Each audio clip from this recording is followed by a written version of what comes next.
من الشيطان الرجيم.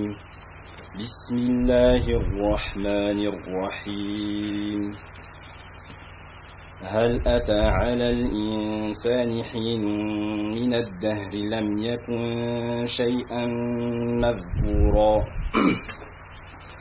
إنا خلقنا الإنسان من نطفة أمشاج نبتليه فجعلناه سميعا بصيرا إنا هديناه السبيل إما شاكرا وإما كفورا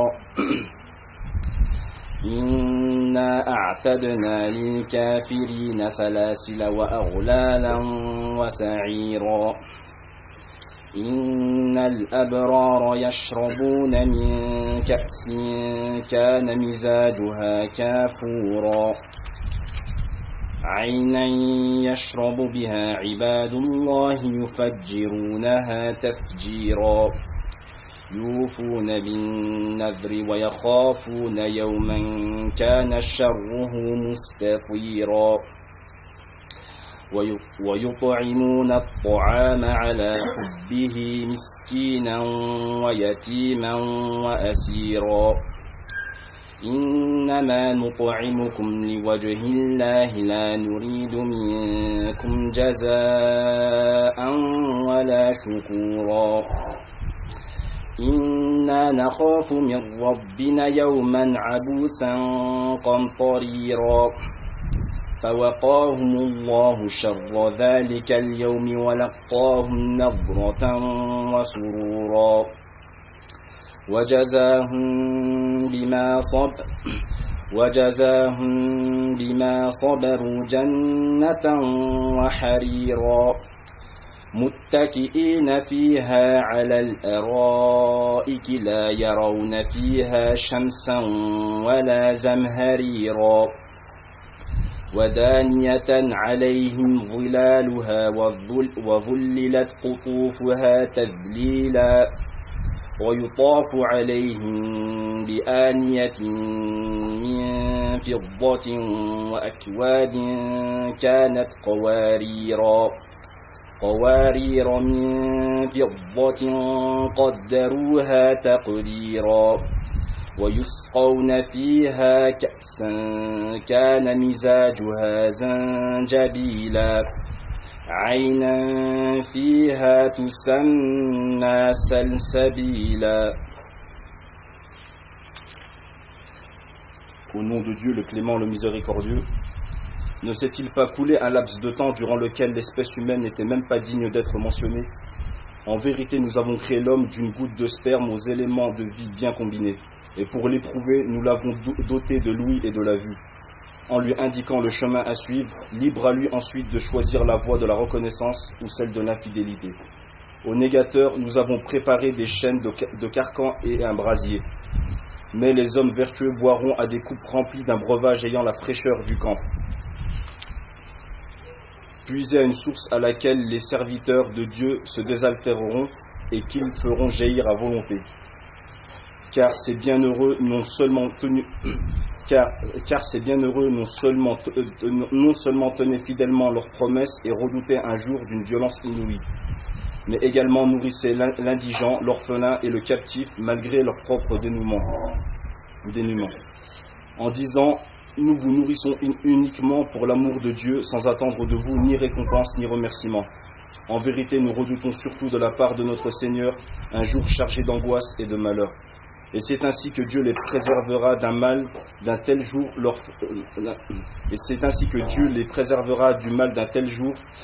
leur fera connaître la splendeur et la joie, et les gratifiera pour ceux qu'ils auront endurés du paradis et d'habits de soie.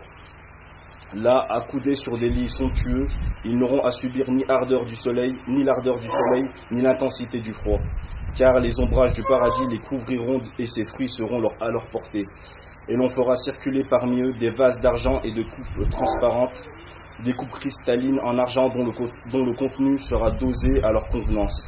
Et ils boiront dans ces coupes une liqueur ayant la saveur du gingembre, puis puisée à une source nommée là-bas Salsabil.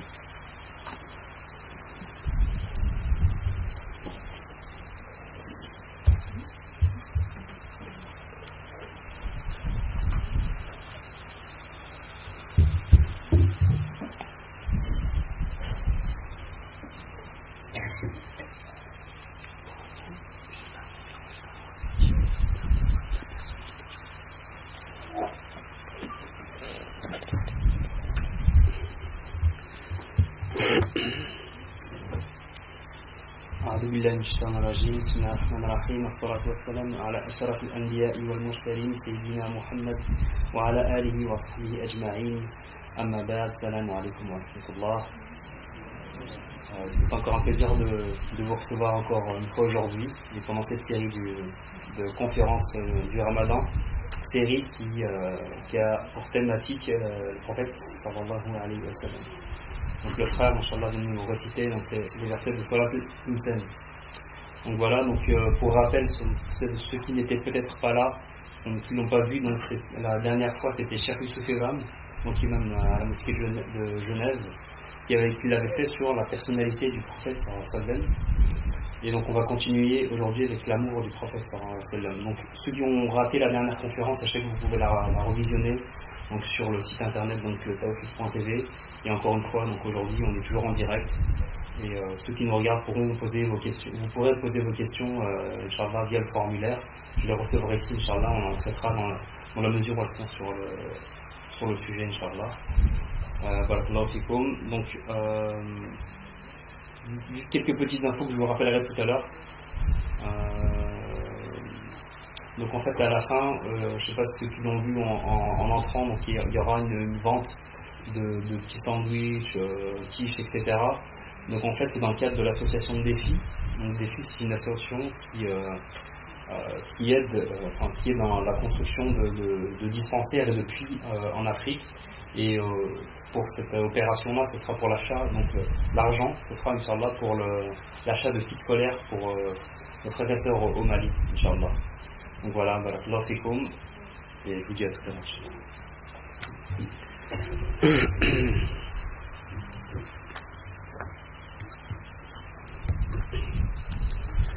بسم الله الرحمن الرحيم إن الحمد لله نحمده ونستعينه ونستغفره ونعوذ بالله من شرور أنفسنا وسيئات أعمالنا من يهده الله فلا مضل له ومن يضلل فلا هادي له وأشهد أن لا إله إلا الله وحده لا شريك له وأشهد أن سيدنا ونبينا محمدا عبد الله ورسوله بعثه الله بالهدى ودين الحق ليظهره على الدين كله ولو كره المشركون فبلغ الرسالة وأدى الأمانة ونصح الأمة ودعا إلى الله بالحكمة والموعظة الحسنة وجاهد في الله حق جهاده وعبد ربه حتى أتاه اليقين فصلى الله عليه وعلى آله وأصحابه والتابعين ومن تبعهم بإحسان إلى يوم الدين وسلم تسليما كثيرا سبحانك اللهم لا علم لنا إلا ما علمتنا إنك أنت العليم الحكيم اللهم فقهنا في ديننا ووفقنا للعمل بما علمتنا وزدنا علما وارزقنا الإخلاص في القول والعمل برحمتك يا أرحم الراحمين يا رب العالمين. Chers frères et sœurs, salam alaikum wa rahmatullahi ta'ala wa barakatuh. Combien je suis heureux aujourd'hui de me trouver parmi vous pour parler de l'amour de notre bien-aimé Muhammad sallallahu alayhi wa sallam. Combien c'est agréable, combien ça fait de plaisir, combien ça fait de bonheur de parler des bien-aimés d'Allah subhanahu wa ta'ala, des meilleurs des créatures d'Allah subhanahu wa ta'ala. Vous avez eu la chance et l'occasion la semaine dernière avec Cheikh Youssouf Ebram de parler de la personnalité du prophète sallallahu alayhi wa sallam. Je pense que quiconque parmi vous qui a assisté à cette conférence, qui a pris connaissance de qui était le prophète Muhammad sallallahu alayhi wa sallam, se rendra en évidence que le prophète sallallahu alayhi wa sallam, il est celui qui est digne de notre amour. Donc il faut savoir que l'amour du prophète sallallahu alayhi wa sallam est un devoir religieux, est une obligation. L'amour du prophète sallallahu alayhi wa sallam fait partie des fondements de la foi, fait partie des fondements de la religion. On ne pourra pas être un véritable croyant, un véritable musulman, tant qu'on n'aimera pas le prophète sallallahu alayhi wa sallam. Et non seulement qu'on doit aimer le prophète sallallahu alayhi wa sallam, mais le prophète sallallahu alayhi wa sallam, il doit être aimé de nous plus que toute autre personne, plus que toute autre chose qu'on aime dans cette vie. Donc, il faut savoir que Allah subhanahu wa ta'ala dit dans le Coran au sujet de l'amour d'Allah et l'amour de son prophète dans Surat At-Tawbah, Surat 9, verset 24. Allah subhanahu wa ta'ala, il dit قُلْ إِنْ كَانَ آبَاؤُكُمْ وَأَبْنَاؤُكُمْ وَإِخْوَانُكُمْ وَأَزْوَاجُكُمْ وَعَشِيرَتُكُمْ وَأَمْوَالٌ اقْتَرَفْتُمُوهَا وَتِجَارَةٌ تَخْشَوْنَ كَسَادَهَا وَمَسَاكِنُ تَرْضَوْنَهَا أَحَبَّ إِلَيْكُمْ مِنَ اللَّهِ وَرَسُولِهِ وَجِهَادٍ فِي سَبِيلِهِ فَتَرَبَّصُوا حَتَّى يَأْتِيَ اللَّهُ بِأَمْرِهِ وَاللَّهُ لَا يَهْدِي الْقَوْمَ الْفَاسِقِينَ. Allah subhanahu wa ta'ala, il s'adresse à son prophète Mohammed sallallahu alayhi wa sallam en lui disant: dis, si vos pères, vos enfants, vos frères, vos épouses, vos clans, c'est-à-dire vos proches, le bien que vous avez acquis, le commerce dont vous craignez le déclin, les demeures qui vous sont agréables, sont plus chers à vous que Allah et à son messager, et la lutte dans les sentiers d'Allah, alors attendez que Allah fasse venir son ordre. Allah ne guide pas des gens pervers. Donc Allah dit au prophète Muhammad sallallahu alayhi wa sallam: ô Muhammad, dites aux croyants, si vos parents, si vos enfants, si vos frères et sœurs, si vos conjoints, si vos proches, si vos biens, vos commerces, les demeures qui vous sont agréables, si toutes choses-là sont plus chères à vous que Allah et son messager, et la lutte dans le sentier d'Allah, alors attendez que Allah fasse venir son ordre. En fait, ici, quand il dit attendez que Allah fasse venir son ordre, c'est une menace terrible. Ensuite, il termine le verset: Allah ne guide point des gens pervers. C'est-à-dire, si dans ton cœur, l'amour de l'argent,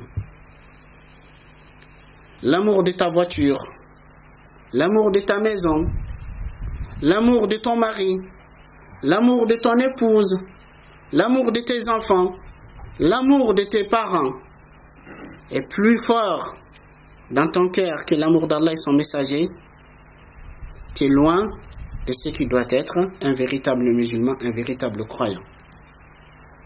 Donc, c'est ainsi le prophète sallallahu alayhi wa sallam, aussi, il nous dit dans un hadith rapporté par Bukhari et Muslim, le prophète sallallahu alayhi wa sallam dit: La yu'minu ahadukum hatta akuna ahabba ilay min walidihi wa waladihi wa nasi ajma'in.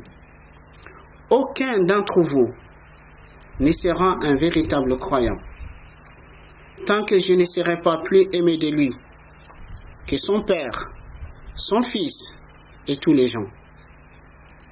Aucun d'entre vous ne sera un véritable croyant tant que je ne serai pas plus aimé de lui que son père, son fils et tous les gens. Et donc, vous voyez à travers le verset que je viens de vous réciter, et ces hadiths du prophète sallallahu alayhi wa sallam nous démontrent que non seulement on doit aimer le prophète pour être un véritable croyant, mais le prophète il doit être aimé de nous plus que toute chose qu'on aime dans cette vie. Donc, Abdullah ibn Hisham, il dit, lorsque nous étions avec le prophète sallallahu alayhi wa sallam, et le prophète tenait Omar ibn al-Khattab par la main, et Omar lui dit: ô messager d'Allah, certes, je t'aime plus que toute autre chose. Donc, le prophète il tenait Omar par la main. Omar il dit au prophète: ô messager d'Allah, certes, je t'aime plus que toute autre chose sauf ma propre personne. C'est-à-dire, tout ce que j'aime dans la vie, toi tu es plus aimé de moi plus que toute autre chose. Sauf que je ne t'aime pas plus que ma propre personne. Le prophète sallallahu alayhi wa sallam, il dit: Walladhi nafsi biyadi, hatta akuna ahabba ilayk min nafsik. Le prophète sallallahu alayhi wa sallam dit, mais non, par celui qui détient mon âme dans sa main, tu ne seras pas un véritable croyant jusqu'à ce que je sois aimé de toi plus que ta propre personne. C'est-à-dire pour que tu sois vraiment un véritable croyant, un croyant qui a atteint la plénitude de la foi, un croyant qui a atteint la perfection de la foi, il faut que le prophète sallallahu alayhi wa sallam soit aimé de toi plus que ta propre personne. Et quand le prophète il dit ça à Omar il réfléchit, il dit, ô messager d'Allah, maintenant je t'aime plus que ma propre personne. Maintenant je t'aime plus que ma propre personne. Le prophète sallallahu alayhi wa sallam dit, Al-ana ya Omar. C'est-à-dire, c'est maintenant que tu as su dire ce qu'il fallait dire, c'est maintenant que tu as fait ce qu'il fallait faire. Donc, vous voyez à travers ces textes que je viens de vous dire, ça montre bien l'importance, l'exigence de l'amour du prophète sallallahu alayhi wa sallam. Mais je vais vous dire pourquoi. Pourquoi le prophète sallallahu alayhi wa sallam est digne de notre amour, il doit être plus aimé de nous plus que toute autre personne. Il faut savoir aujourd'hui, si certains détracteurs de l'islam, certains gens qui n'ont rien compris de l'islam, dont le cœur est rempli de puits de haine à l'égard de l'islam et des musulmans, ils essayent de représenter le prophète Mohammed sallallahu alayhi wa sallam comme un homme du mal qui incite au mal. En fait, en réalité, ces gens, je dirais, ils sont plus ignorants que des ânes. Car s'ils avaient la moindre connaissance de qui était Mohammed sallallahu alayhi wa sallam, ils sauront que cet homme qu'ils essayent de ternir son image, c'est Allah subhanahu wa ta'ala, car élever sa renommée, que Allah subhanahu wa ta'ala qui a élevé son rang, que cet homme est un homme hors pair.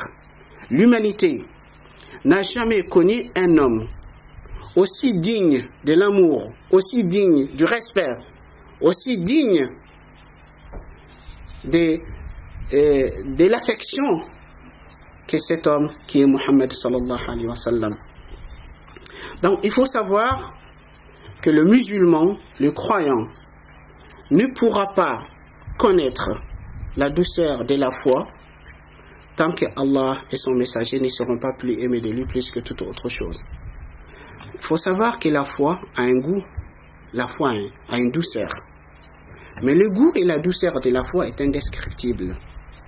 Il faut le goûter pour savoir à quoi il ressemble.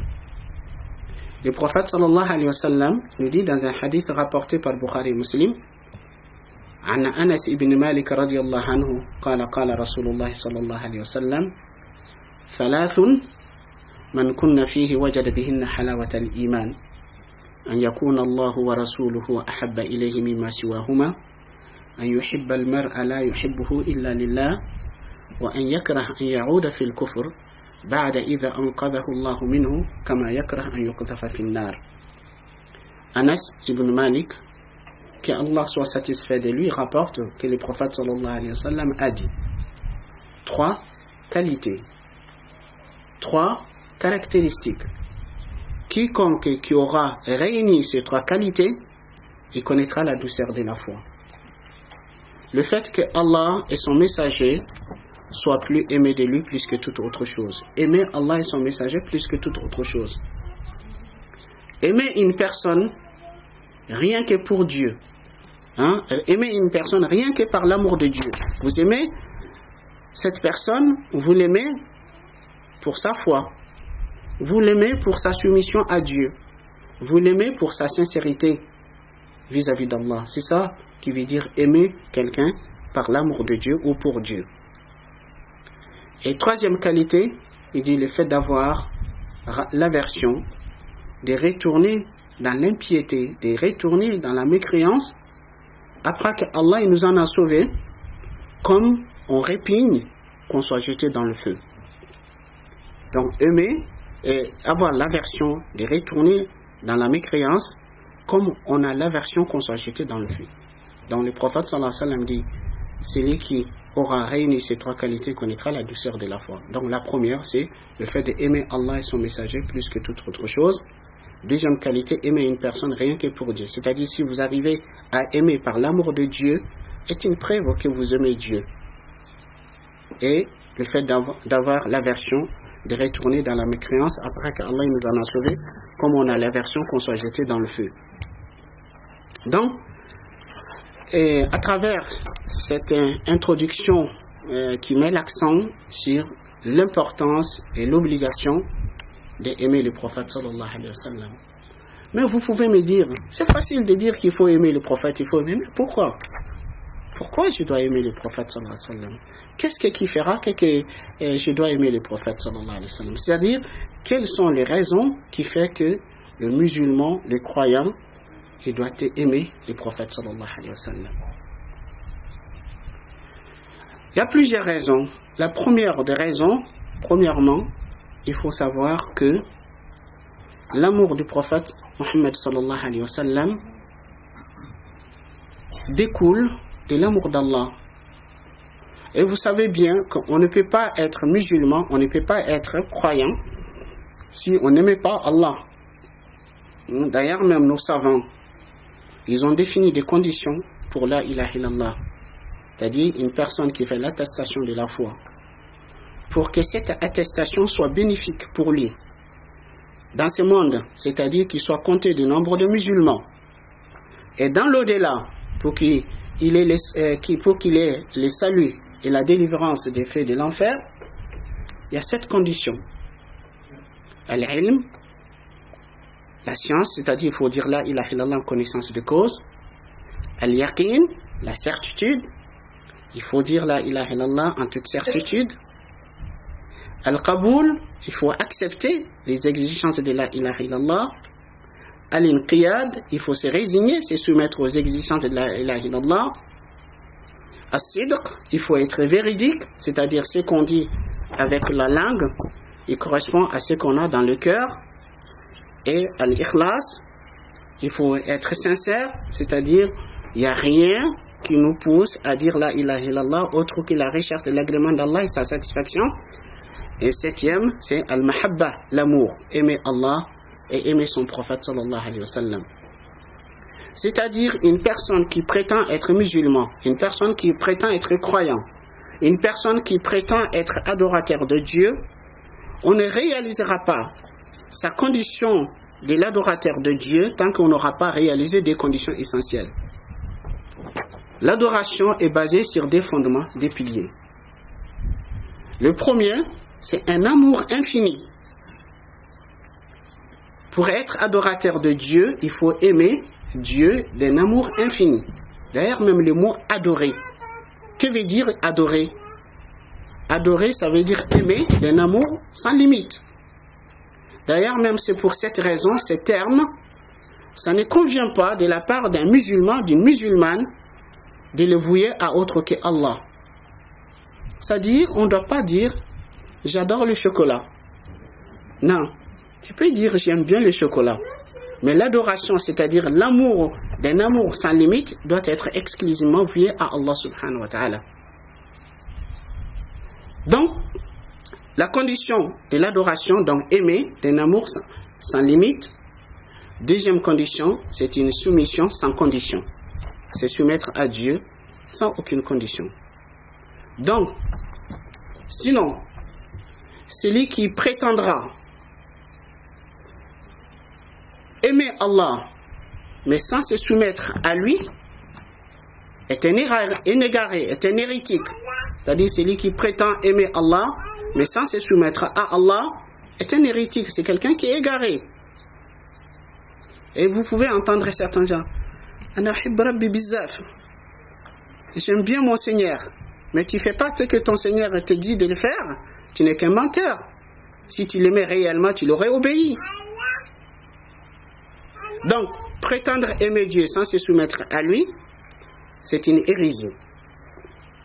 Et se soumettre à Dieu sans l'aimer est de l'hypocrisie. C'est-à-dire celui qui se soumet à Dieu, obéit aux ordres de Dieu, il fait ce que Dieu lui dit, mais à contre-cœur. Il n'aime ni Dieu, ni son prophète, donc c'est un hypocrite. Les hypocrites à l'époque du prophète, ils faisaient salat, ils priaient, ils jeûnaient, ils s'acquittaient de la zakat, ils participaient au djihad, ils faisaient tout comme le musulman. Mais la différence entre eux et les vrais musulmans, c'était quoi? Les vrais musulmans, ils étaient portés par un amour, par une sincérité envers Allah, tandis que les hypocrites, en faisant tout cela, ils portaient la haine et la colère à l'encontre d'Allah et son messager. Donc pour être un vrai adorateur de Dieu, il faut aimer Dieu, il faut se soumettre à lui. Donc, si on doit aimer Dieu, donc on doit aimer son prophète sallallahu alayhi wa sallam. Donc l'amour du prophète sallallahu alayhi wa sallam fait partie des exigences de l'amour d'Allah subhanahu wa ta'ala. C'est pour cette raison, Imam Ibn Qayyim rahimahullah, il nous dit wa kullu mahabbatin wa ta'zimin lil bashar innama tajuzu tab'an li mahabbati Allah wa ta'zimi ka mahabbati rasulih sallallahu alayhi wa sallam wa ta'zimi fa inna ummatahu yuhibbuna li mahabbati Allah wa yu'azzimunahu wa yujillunahu li ijlali Allah la fa hiya mahabbatun lillah wa min mujibati mahabbati Allah. Ibn Qayyim, rahimahullah, il dit tout amour et toute vénération pour un être humain n'est permis que suivant l'amour d'Allah et la vénération d'Allah. C'est-à-dire, vous ne pouvez pas aimer un être humain au point de le vénérer que sauf suivant l'amour d'Allah. C'est-à-dire, si cet amour et cette vénération est suivant l'amour d'Allah subhanahu wa ta'ala. Il dit comme l'amour de son prophète sallallahu alayhi wa sallam et le fait de le vénérer. Il dit certes sa communauté, c'est-à-dire la communauté de Muhammad sallallahu alayhi wa sallam, sa communauté l'aime par l'amour de Dieu, le vénère par la vénération d'Allah pour lui. Il dit alors, donc c'est un amour pour Dieu et fait partie des exigences de l'amour de Dieu. Donc la première raison qui fait que le prophète sallallahu alayhi wa sallam doit être aimé de nous, si on aime Allah, on doit aimer le prophète sallallahu alayhi wa sallam. Et le prophète sallallahu alayhi wa sallam nous dit dans un hadith rapporté par le Tirmidhi, d'après Abdullah ibn Abbas radiyallahu anhu, عن عبد الله بن عباس رضي الله عنه قال قال رسول الله صلى الله عليه وسلم أحب الله لما يغذوكم من نعمه وأحبوني بحب الله وأحب أهل بيتي بحبي. Imam Tirmidhi rapporte dans son recueil Al-Jami', d'après Abdullah ibn Abbas, que Allah l'agrée, qui rapporte que le prophète sallallahu alayhi wa sallam a dit: aimez Allah pour ses bienfaits dont il ne cesse de vous combler. Donc, c'est-à-dire, le prophète sallallahu alayhi wa sallam nous invite à prendre du temps, de réfléchir, de méditer, de voir tout ce que Dieu nous donne. Malheureusement, l'homme, comme Allah nous dit, l'homme est un être ingrat. L'homme est ingrat. Allah nous dit dans le Coran, Innal insana li rabbihi lakanud. Certes, l'homme est ingrat envers son Seigneur. C'est rare que nous prenions du temps de méditer, de réfléchir, de voir tout ce que Allah nous donne. Mais au contraire, nous ne voyons que ce qui nous manque, que ce qu'on n'a pas. Très souvent, l'un d'entre nous va s'asseoir, il va commencer à énumérer tout ce qu'il n'a pas. Ah, si j'avais un château. Ah, si j'avais une belle voiture. Ah, si j'avais une belle maison. Ah, si j'avais ceci, si j'avais cela. Ah, il me manque ceci. Ah, il me manque cela. On ne fait qu'énumérer ce qu'on n'a pas, ce qui nous manque. Mais jamais vous ne prenez du temps d'énumérer tout ce qu'Allah t'a donné. Et cependant, Allah nous dit وَإِن تَعُدُّوا نِعْمَةَ اللَّهِ لَا تُحْصُوهَا. Si vous essayez à énumérer les bienfaits d'Allah, les bienfaits que Allah vous accorde, vous n'arriverez jamais à les recenser. La vie n'est-elle pas un bienfait de Dieu? Est-ce que c'est arrivé à un moment donné de prendre du temps de dire merci Allah, tu m'as donné la vie? La santé n'est-elle pas un bienfait de Dieu? As-tu pris le temps un jour de voir des gens qui sont dans les hôpitaux, qui sont malades, qui souffrent, de dire toi que Allah t'a épargné, de dire merci Allah que tu m'as donné la santé? La raison n'est-elle pas un bienfait de Dieu? Est-ce que tu as pris des moments, tu as pris un temps un jour de voir des gens qui sont qui sont privés de la raison, qui n'ont pas toutes leurs facultés mentales de dire combien je suis chanceux, combien Dieu m'a gratifié de ses faveurs et ses grâces. La foi n'est-elle pas un bienfait de Dieu? La paix et la sécurité ne sont-elles pas des bienfaits de Dieu? Mais, comme Allah nous dit, l'homme est ingrat. Donc le prophète sallallahu alayhi wa sallam nous dit, aimez Allah pour ce bienfait. C'est-à-dire, si vous prenez du temps de méditer, de réfléchir, de voir tout ce que Allah vous donne, vous devrez avoir un sentiment de gratitude, un sentiment de reconnaissance vis-à-vis d'Allah. Et lorsque vous aurez ce sentiment de reconnaissance, de gratitude, ça va vous pousser à aimer Allah subhanahu wa ta'ala. Aimez Allah pour ce bienfait. Et aimez-moi par votre amour pour Dieu. C'est-à-dire, si vous aimez Allah, vous devrez m'aimer par votre amour pour Dieu. Et aimer les membres de ma famille par votre amour pour moi. Donc, le prophète nous dit, si vous aimez Allah, vous devrez m'aimer par votre amour pour Dieu. Si vous m'aimez, vous devrez aimer les membres de ma famille. Donc, c'est ça. Donc, ça, c'est la première raison qui fait que le prophète il doit être aimé de nous, car l'amour du prophète fait partie des exigences de l'amour d'Allah. Autre raison, quand vous regardez dans la vie, quand les hommes s'aiment entre eux, c'est-à-dire un homme, un être humain qui aime l'un de ses semblables, à votre avis, quelles sont les raisons qui font qu'on s'aime? Les raisons qui font que les humains s'aiment, c'est premièrement, on peut aimer une personne pour ses qualités morales et aussi pour ses qualités physiques. Une personne qui est connue d'honnêteté, de sincérité, de bienveillance, de la bonté, de la générosité, cette personne, ses qualités humaines qu'il a, qui fait qu'il sera aimé dans son entourage, dans son milieu. Et aussi les qualités physiques, par exemple la beauté. La beauté, c'est quelque chose aimé de l'homme par nature.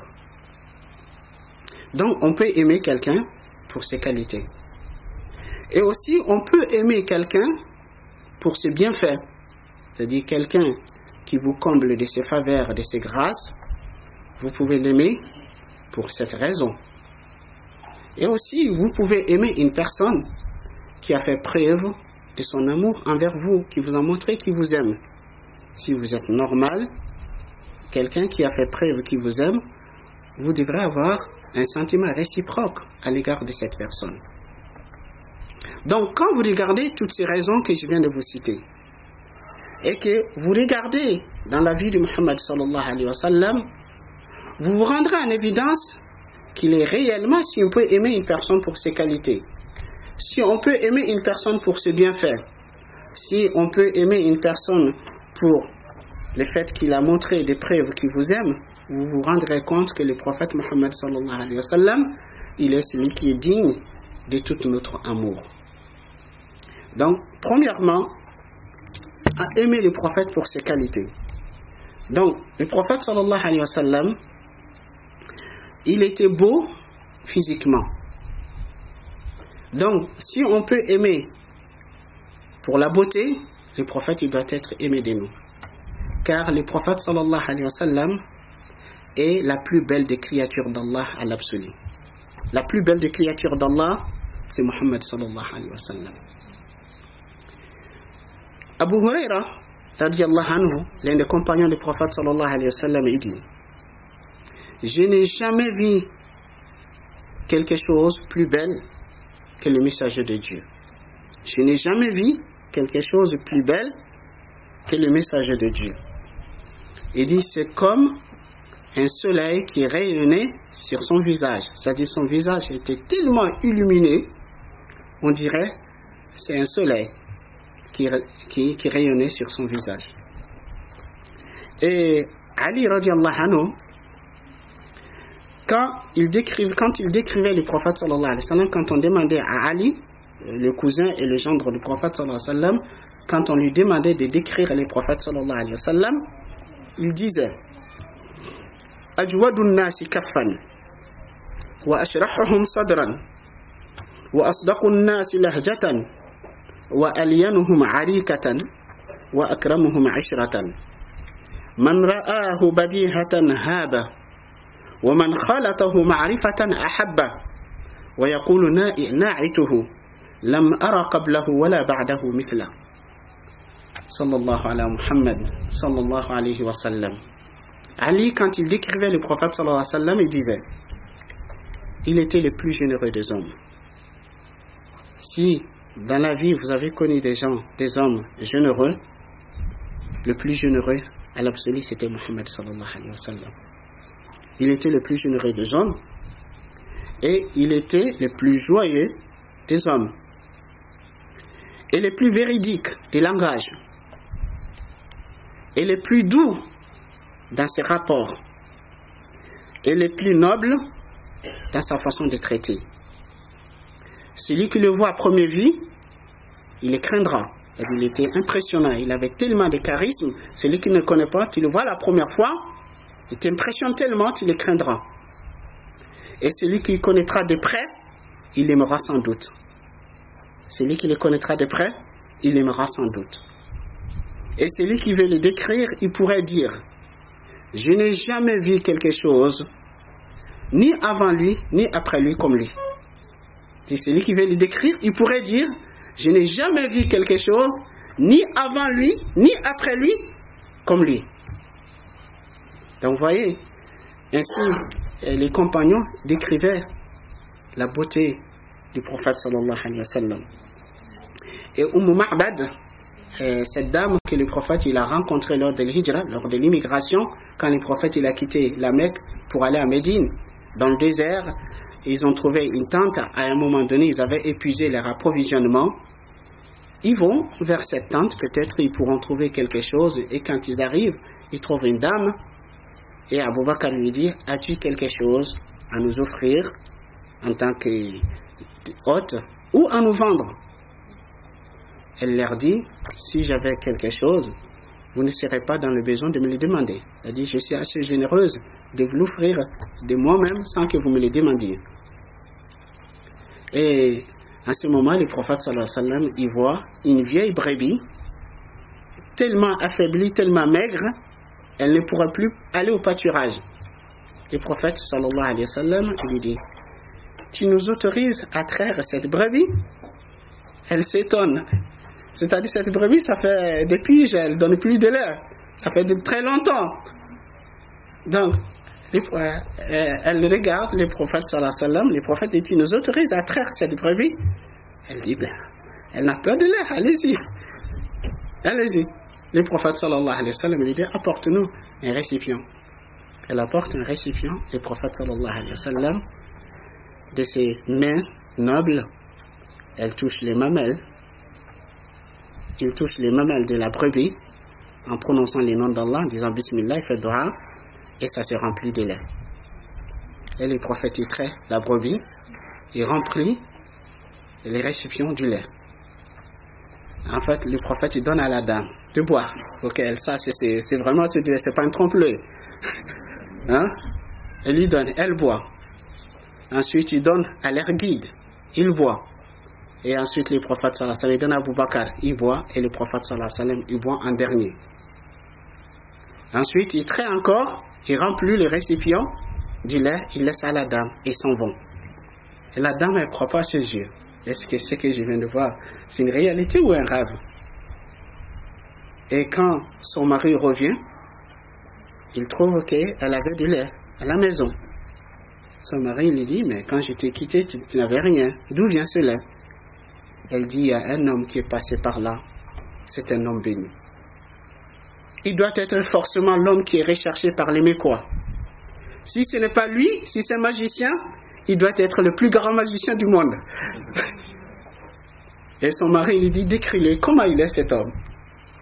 Donc, voyez, la description physique du prophète sallallahu alayhi wa sallam, tous les savants qui ont décrit les prophètes physiquement, ils se sont basés sur les récits et la description de cette dame. Elle était d'une éloquence et d'une précision exceptionnelle. elle va décrire le prophète d'une longue description. Bon, juste j'ai pris une petite partie, puisque j'ai pas le temps. Déjà même en arabe, les mots sont difficiles. Hein? Donc, mais parmi les choses qu'elle a dit au sujet du prophète sallallahu alayhi wa sallam, elle dit Ajmalun nas min ba'id wa ahlahu wa ahsanuhu min qarib. Il dit, il est le plus beau des hommes de loin. Quand tu le vois de loin, il est le plus beau. Et le plus agréable. Le plus agréable et la plus belle des hommes, de près. De loin, il est le plus beau. De près, il est le plus agréable et aussi le plus beau. Bon, quand elle va décrire le prophète sallallahu alayhi wa sallam, à la fin, son mari va dire, certes, c'est le prophète qui est recherché par le mieux quoi. Donc, vous voyez, le prophète sallallahu alayhi wa sallam était beau. Et une fois, le prophète sallallahu alayhi wa sallam était assis à l'un des compagnons. C'était une nuit de la pleine lune. Les compagnons, ils regardaient le visage du prophète sallallahu alayhi wa sallam et ils regardaient la pleine lune. Ils regardaient le visage du prophète, ils regardaient la pleine lune. Le prophète dit, mais qu'est-ce que tu fais? Il dit, par Dieu, messager d'Allah, je ne sais pas, entre toi et la lune, je ne sais pas laquelle est plus beau. Lequel est plus beau? Donc, vous voyez, ainsi était la beauté du prophète sallallahu alayhi wa sallam, sa beauté physique. Et sa beauté morale était encore plus belle que la beauté physique. Car il suffit que Allah subhanahu wa ta'ala qui en témoigne de la beauté, de la moralité du prophète sallallahu alayhi wa sallam. Allah subhanahu wa ta'ala, quand il fait éloge au prophète dans le Coran, il fait éloge par la beauté de sa moralité. Allah subhanahu wa ta'ala, il lui dit wa innaka la'ala khuluqin 'azim. Allah subhanahu wa ta'ala dit, tu es certes d'une moralité imminente. Tu es certes d'une moralité imminente. S'il n'y en avait pas d'autres descriptions, d'autres éloges pour le prophète, pour la moralité du prophète, que ça aurait suffi. Mais les compagnons du prophète sallallahu alayhi wa sallam qui l'ont côtoyé de près, il nous disait, par exemple, Anas ibn Malik radiyallahu anhu, il dit dans un hadith rapporté par Bukhari et Muslim, Anas il dit, Kana an-nabiyyu sallallahu alayhi wa sallam ahsanun nasi khuluqa. Il dit, le prophète sallallahu alayhi wa sallam était pas parmi les hommes celui qui a le meilleur des qualités. Parmi les hommes, il était celui qui a le meilleur des qualités. Et Anas radiyallahu anhu, il dit dans un autre hadith, il dit, j'étais au service du prophète sallallahu alayhi wa sallam pendant 10 ans. C'est-à-dire, Anas a servi le prophète sallallahu alayhi wa sallam pendant 10 ans. Il dit, il ne m'a jamais dit, fille, de quelque chose que je fais. Et il ne m'a jamais dit, fille, de quelque chose que je ne l'ai pas fait. Il dit, il était le meilleur des hommes en caractère. Je n'ai jamais touché une soie aussi douce que la main du prophète sallallahu alayhi wa sallam. Et je n'ai jamais senti un parfum aussi agréable que la sueur du prophète sallallahu alayhi wa sallam. Donc vous voyez, Anas, en fait Anas est un jeune garçon qui avait entre 9 et 10 ans à l'arrivée du prophète sallallahu alayhi wa sallam à Médine. Quand le prophète est arrivé à Médine, tous les Médinois sont venus offrir quelque chose au prophète pour lui souhaiter la bienvenue. La mère de Anas radiyallahu anhu vient vers le prophète. Il dit, oh prophète, toutes les familles de Médine ils t'ont offert quelque chose. Moi, la meilleure des choses que j'ai pour t'offrir, c'est mon fils, Anas. Je te donne Anas pour qu'il soit à tes services. Donc Anas, il va vivre dans la maison du prophète sallallahu alayhi wa sallam jusqu'à la mort du prophète sallallahu alayhi wa sallam. J'ai servi le prophète pendant 10 ans. Il ne m'a jamais reproché quoi que ce soit. Pendant 10 ans. Je ne dis pas pendant 10 minutes. Pendant 10 ans, il ne m'a jamais reproché quoi que ce soit. Il ne m'a jamais dit un jour quelque chose que j'ai fait, pourquoi as-tu fait telle chose? Ou quelque chose que je n'ai pas fait, pourquoi n'as-tu pas fait telle chose? Vous imaginez quelle indulgence, quelle patience. Pendant 10 ans, un garçon, un jeune enfant, il n'a jamais fait de reproches. Certains pourront dire, mais Donc Anas était sage comme une image, comme on dit. Non, Anas était un jeune enfant comme tous les jeunes enfants. La preuve, Anas il nous dit, un jour le prophète sallallahu alayhi wa sallam, il m'a envoyé à une commission. Le prophète il m'a dit d'aller faire quelque chose. Et moi j'avais pas envie d'y aller. Comme ça arrive aux enfants, des fois les parents ils disent va faire telle chose, l'enfant il n'a pas envie de faire. Anas il dit j'avais pas envie de sortir. Le prophète il a insisté, il dit Anas va faire ce que je te dis. Anas il dit je suis sorti. Quand je me suis trouvé dans la rue, j'ai vu des gamins en train de jouer, des gamins de mon âge en train de jouer. Je me suis arrêté avec eux et j'ai joué avec eux. J'ai oublié la commission du prophète sallallahu alayhi wa sallam. Il dit le prophète attendait mon retour. Et Anas ne revenait pas. Et le prophète sallallahu alayhi wa sallam il est sorti pour aller voir qu'est-ce qui se passe. Le prophète il sort, il arrive dans la rue, il trouve Anas en train de jouer avec les gamins. Imaginez-vous, tu envoies ton fils de 10 ans ou ta fille de 10 ans va faire telle chose, il sort dans la rue, il s'arrête, il s'amuse, il joue et il revient pas. Je sais pas, ceux d'entre vous qui sont parents, quelle réaction, quelle attitude que vous aurez vis-à-vis de votre enfant? J'imagine. Mais Anas, vous savez qu'est-ce que le prophète il a fait? Anas il dit, le prophète sallallahu alayhi wa sallam quand il est arrivé à moi, il m'a pris la tête, il m'a pris comme ça, il a tourné la tête, il dit Anas, va faire ce que je t'ai dit. Rien que ça. Sallallahu alayhi wa Muhammad sallallahu alayhi wa sallam. Donc vous voyez, Anas il dit pendant 10 ans, le prophète ne m'a jamais reproché quoi que ce soit. Je ne sais pas, moi qui vous parle aujourd'hui, je vais être honnête et sincère avec vous. Je ne pense pas que je peux passer une journée sans faire des reproches à mes enfants. Une journée. Je ne dis pas 10 jours ou un mois ou non. Une journée. Je ne pense pas, wallah alam. Je ne sais pas, mes enfants, ils peuvent me dire, peut-être si ça m'arrive. Donc, vous, est-ce que parmi vous, il y en a qui peuvent me dire, moi j'ai passé une journée sans rien reprocher à mes enfants? Donc, regardez le prophète sallallahu alayhi wa sallam. Pendant 10 ans, Anas dit, il ne m'a jamais reproché quoi que ce soit.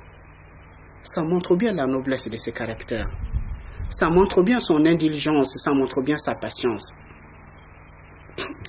Donc, et le prophète sallallahu alayhi wa sallam était tellement indulgent.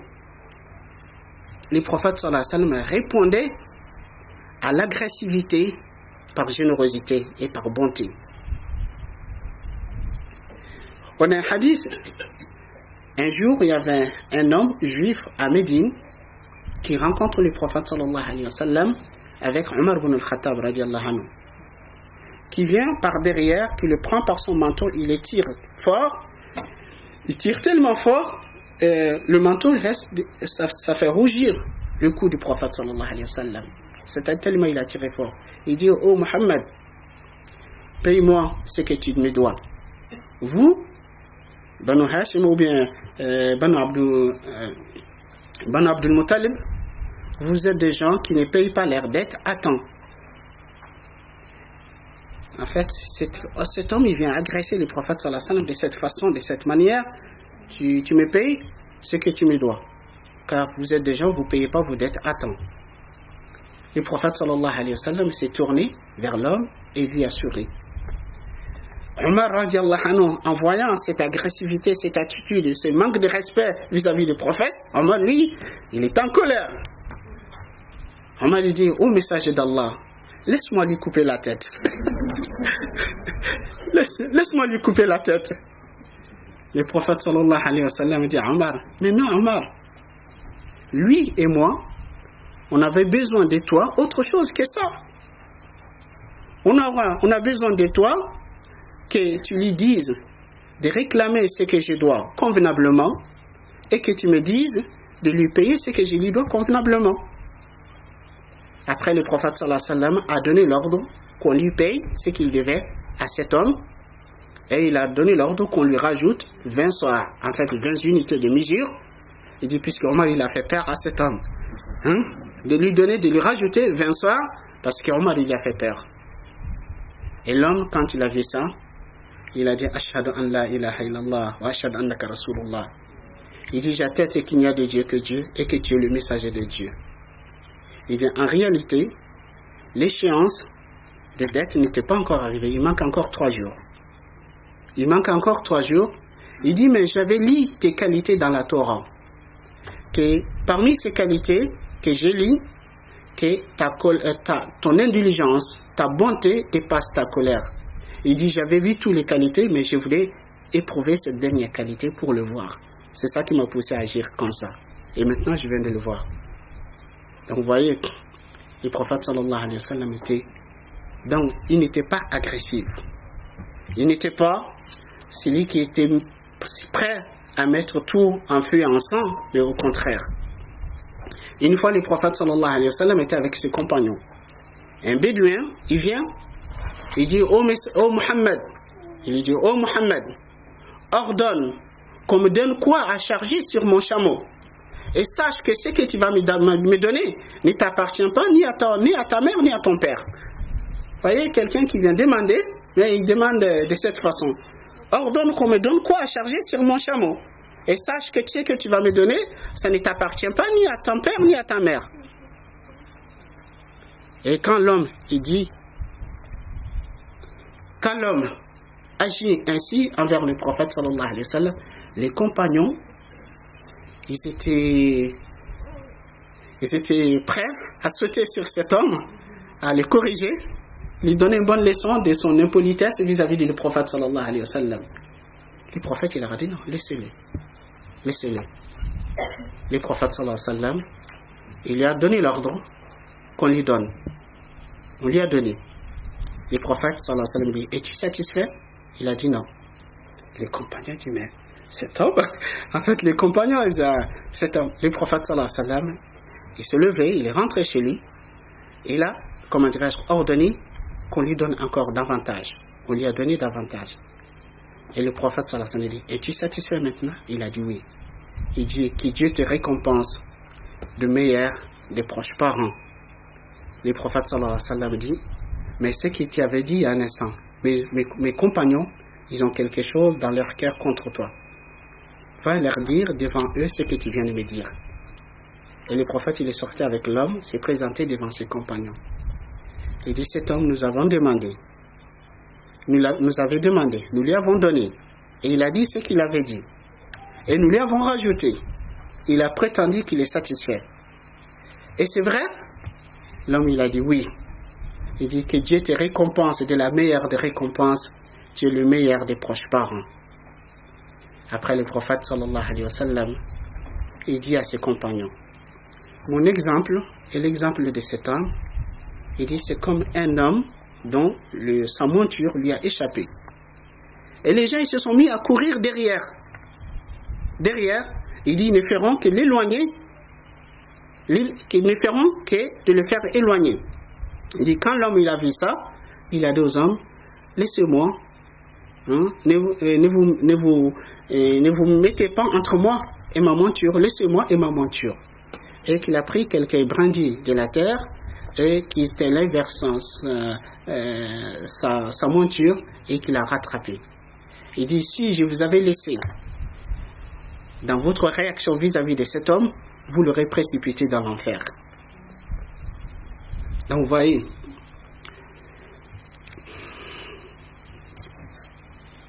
comment le prophète sallallahu alayhi wa sallam était indulgent et était généreux. Et même face à ceux qui essayaient, qui cherchaient à l'assassiner. Une fois lors d'une expédition, le prophète sallallahu alayhi wa sallam était avec ses compagnons. À un moment donné, le prophète s'était mis à l'écart. Il y a un homme parmi les ennemis, quand il a vu le prophète loin de ses compagnons, il dormait. Il est descendu de haut de la montagne, il est venu discrètement jusqu'à ce qu'il s'est tenu auprès de la tête du prophète sallallahu alayhi wa sallam. Il a levé son épée. Et le prophète, il dormait. Il dit, oh Muhammad, qui est-ce qui te protégerait contre moi aujourd'hui? Le prophète, il a ouvert les yeux. Il a regardé l'homme. Il a dit, Allah. C'est-à-dire, c'est Allah qui me protégera. À peine le prophète dit Allah, l'homme il s'est mis à trembler et son épée il est tombé de la main. Le prophète il a pris l'épée. Le prophète dit, et toi, qui est-ce qui te protégera contre moi? L'homme lui dit, oh Muhammad, sois le meilleur des deux qui a pris l'épée. Le prophète lui a rendu son épée, il dit, va-t'en, je te pardonne. Donc ainsi le prophète sallallahu alayhi wa sallam était, donc le prophète sallallahu alayhi wa sallam était beau physiquement, était beau moralement. Si on peut aimer une personne pour sa beauté, le prophète sallallahu alayhi wa sallam, il doit être aimé de nous plus que toute autre personne. Autre raison, troisième raison, j'ai dit, on aime quelqu'un pour ce bienfait. Celui qui nous comble de ses grâces et ses faveurs et ses services, on l'aime. Il faut savoir que le meilleur, le plus grand des bienfaiteurs à notre égard, après Allah subhanahu wa ta'ala, c'est le prophète Muhammad sallallahu alayhi wa sallam. Car c'est par ce biais que nous avons connu Allah. C'est par ce biais que nous avons connu l'islam. C'est par ce biais que nous avons connu la foi, qui est le plus grand des bienfaits d'Allah subhanahu wa ta'ala. Le comble des bienfaits d'Allah, c'est la foi et l'islam. C'est pour cette raison, Allah subhanahu wa ta'ala, les jours où la religion était parachevée, Allah dit, Al-yawma akmaltu lakum dinakum wa atmamtu alaykum ni'mati. Aujourd'hui, j'ai parachevé pour vous votre religion et je vous ai comblé de mes bienfaits. Le comble des bienfaits d'Allah, c'est l'islam, c'est la foi. C'est grâce à Allah, c'est par le biais du prophète sallallahu alayhi wa sallam que nous avons connu Allah et nous avons connu la foi et l'islam. Et le prophète sallallahu alayhi wa sallam, comme les compagnons nous disaient, il était le plus généreux des hommes. Donc, autre raison qui fait que le prophète sallallahu alayhi wa sallam, il doit être aimé de nous, c'est le fait que le prophète nous a aimés.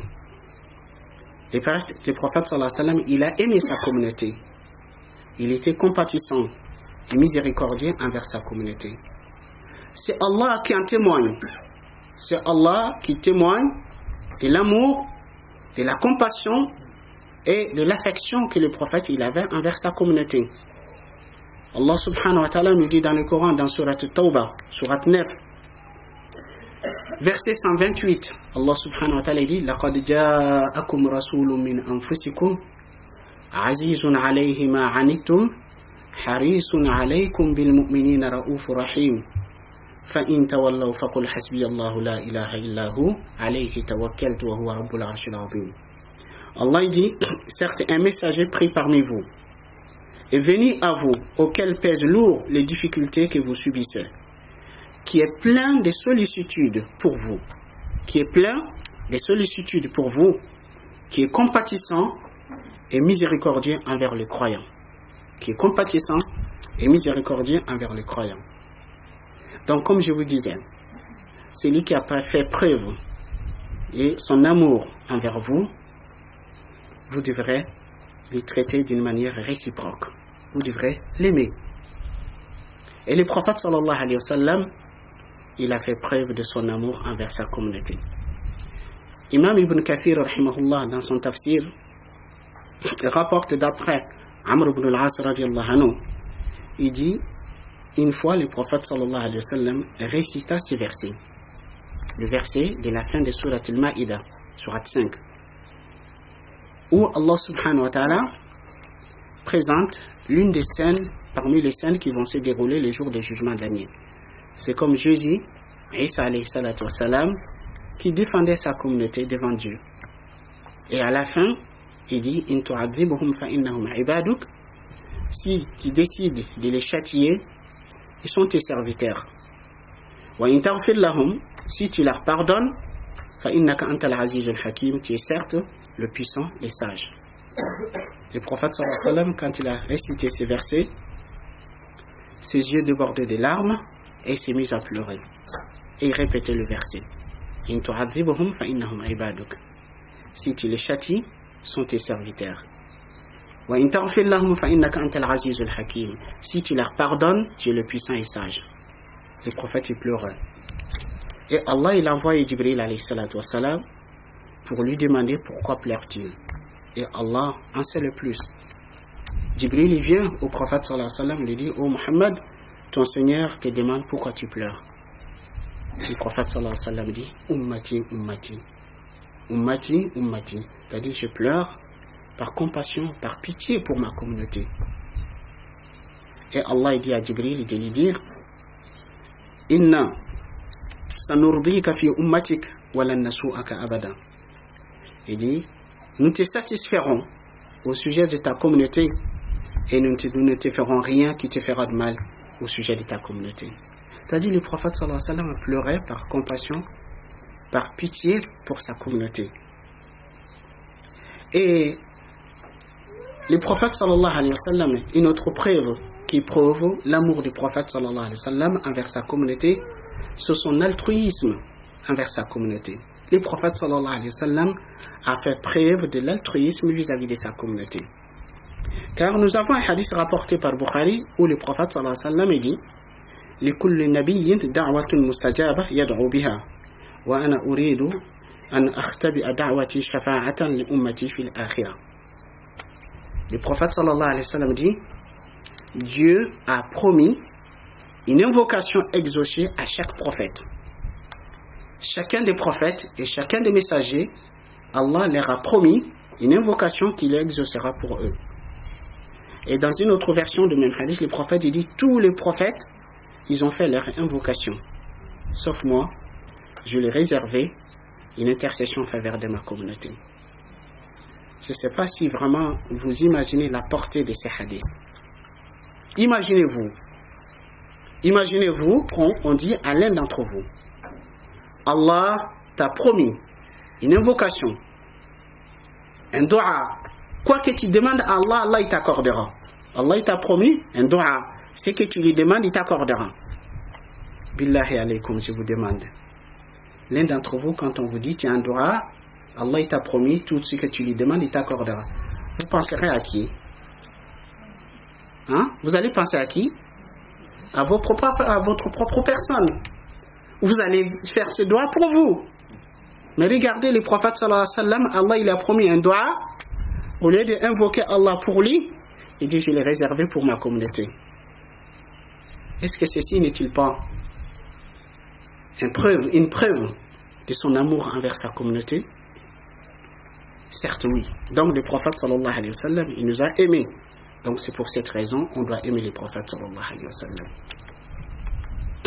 Et aussi c'est par cet amour, par cette compassion que ça arrivait des fois les prophètes sallallahu alayhi wa sallam s'empêchaient d'accomplir certaines adorations par crainte que ça ne devienne une obligation.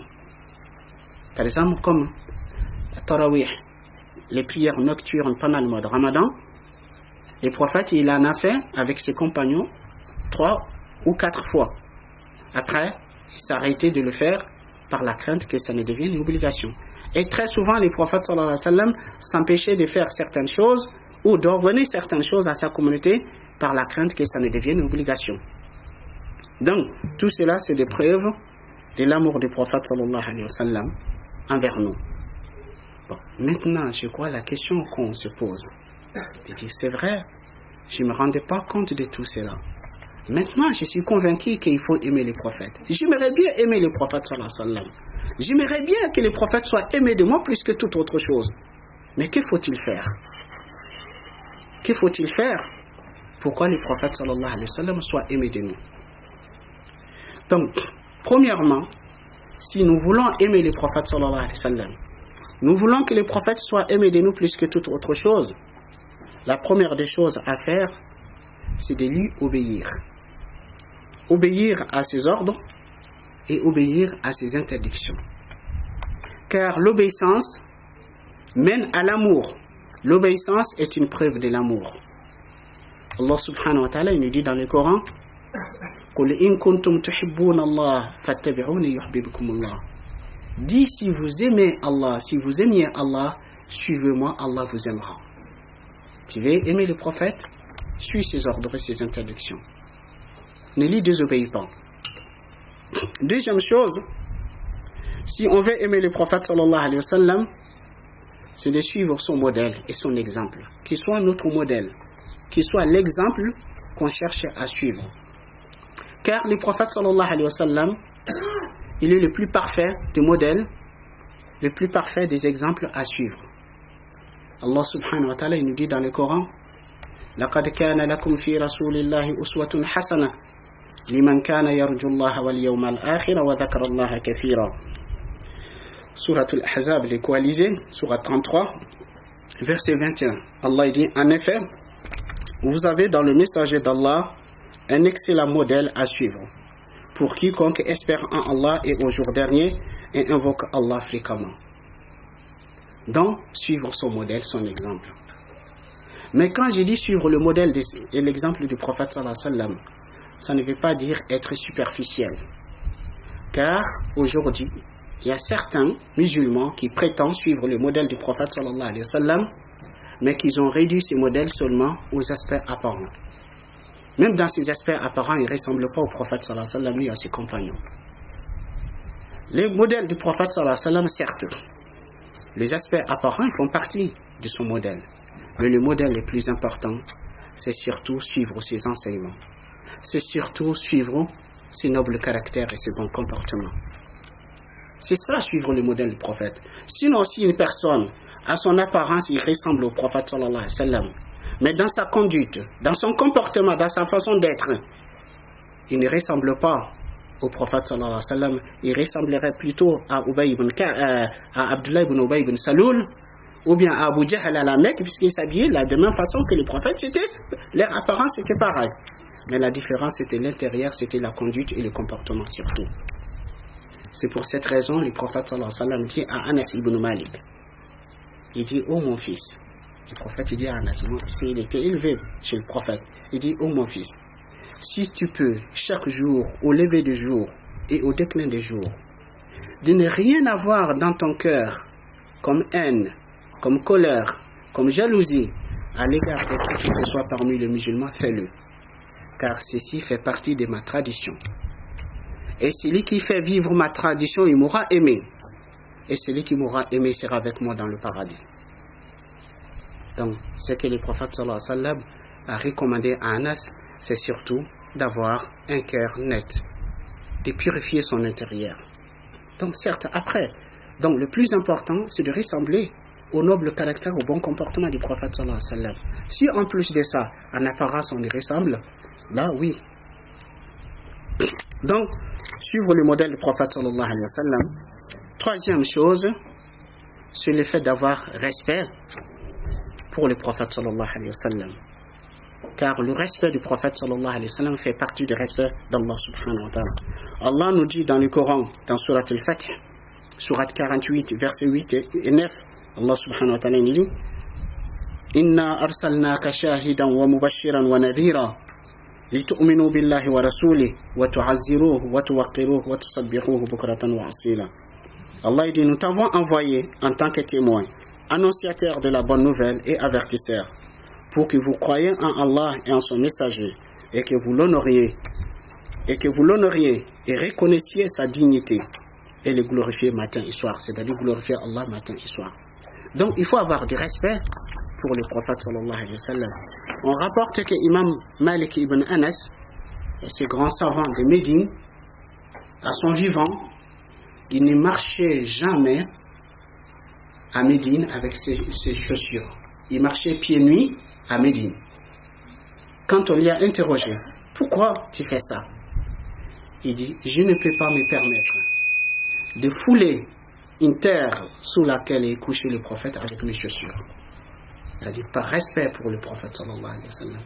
Et quand il a enseigné le hadith ou le fiqh dans la mosquée du prophète sallallahu alayhi wa sallam, il baissait la voix au point où ses disciples, il fallait prêter bien l'oreille pour l'entendre. Et quand on lui dit, mais pourquoi tu fais ça? Il dit, Allah subhanahu wa ta'ala dit, Ya ayyuhalladhina amanu, la tarfa'u aswatakum fawqa sawti an-nabi. Vous les croyants, ne levez pas la voix au-dessus de la voix du prophète sallallahu alayhi wa sallam. Par respect pour le prophète sallallahu alayhi wa sallam. Et dans ce sens, les compagnons du prophète sallallahu alayhi wa sallam, ils avaient énormément de respect. Ils vénéraient le prophète sallallahu alayhi wa sallam. Par respect. Amr ibn al-As radiyallahu anhu, ils disent وما كان أحد أحب إلي من رسول الله ولا أجل في عيني منه وما كنت أطيق أن أملأ عيني منه إجلالا له ولو سئلت أن أصفه ما أطقته لأني لم أكن أملأ عيني منه ولو مت على ذلك الحال لرجوت أن أكون من أهل الجنة. Amr ibn al-As radiallahu anhu dit, personne n'était autant aimé de moi que le messager de Dieu. Et personne n'était plus respectueux, plus grandiose à mes yeux comme le prophète sallallahu alayhi wa sallam. Je ne pouvais pas le fixer, je ne pouvais pas le regarder en le fixant, par respect vis-à-vis de lui. Il dit, si on me demandait de le décrire, je serais incapable de le faire, car je ne pouvais pas le fixer, je ne pouvais pas le regarder en plein yeux par respect pour lui. Il dit, si je mourais dans cet état, j'aurais espéré d'être des gens du paradis. Quatrième chose, pour aimer le prophète sallallahu alayhi wa sallam, il faut avoir un désir ardent de le rencontrer.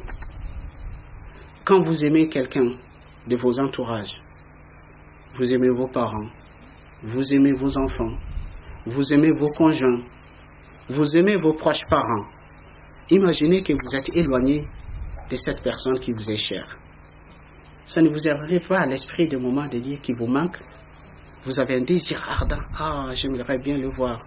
J'aimerais bien entendre ses paroles. J'aimerais bien être à ses côtés. Ça ne vous arrive pas? Donc si vous aimez le prophète sallallahu alayhi wa sallam, il faut que vous ayez encore un sentiment plus fort que ça. Que des moments, vous aimeriez bien, vous vous dites, j'aurais aimé être l'un des compagnons du prophète, qui ne le quitte jamais. J'aurais aimé le rencontrer, j'aurais aimé le voir. Le fait d'avoir un désir ardent de les rencontrer. Ainsi, les compagnons du prophète sallallahu alayhi wa sallam, tellement ils aimaient, ils avaient ce désir ardent. Je vous donnerai un exemple. Cinquième chose, pour aimer le prophète sallallahu alayhi wa sallam, il faut beaucoup prier sur lui. Il faut prier sur le prophète sallallahu alayhi wa sallam. Sallallahu alayhi Muhammad sallallahu alayhi wa sallam. Et le fait de prier beaucoup sur le prophète, c'est un facteur qui nous procure l'amour du prophète. Allah subhanahu wa ta'ala nous dit dans le Coran, dans Surat al-Ahzab, et coalisé, Surat 33, verset 56, Allah subhanahu wa ta'ala nous dit, Inna Allah wa malaikatahu yusalluna ala al-nabi, ya ayyuhalladhina amanu sallu alayhi wa sallimu taslima. Allah subhanahu wa ta'ala dit, certes, Allah et ses anges prient sur le prophète. Ô vous les croyants, priez sur lui et adressez-lui vos saluts. Adressez-lui vos salutations.